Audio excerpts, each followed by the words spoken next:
So what I like to do is, since the rain is not a lot, I just like to take my finger here every once in a while, just tap on it, and the wiper will clean it. Instead of you using it in an auto or a one, it will just be too annoying. Sometimes it's just not enough rain in there for you to wipe, and it's just not a lot of drops. It's just annoying. So when it's something like that, just use my finger every once in a while. Okay, so let's understand this in simple steps. So first of all, to turn on your wipers, what you want to do is you can go into settings by pressing that car logo. You're gonna go on well, you're not gonna go anywhere because it's already there for you, but it gets a little confusing. You see I have it in off. You can put it in auto. It will come on as when the car is running. It would come on automatically. The sensors will detect it.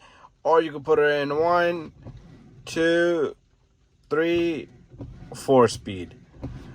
However, I find this to be the easiest. Okay, so your button over here, right here, there's a push button in here. So this push button here, if you squeeze on it, your wiper motor is gonna come on.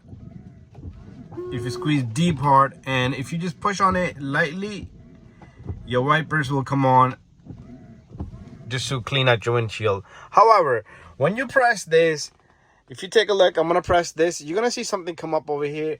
In a simple way, you would just push this, and instead of going through all the settings, you could just control it right here. You see how simple that was? It will go away. Again, let's show this.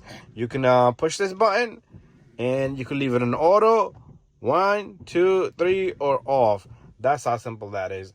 Okay, but you cannot control the wipers from here. You can command it to wipe it for you one time, and it will turn off after that. You will still need to select the speed here. So that is the easiest way I find to use your wiper blades.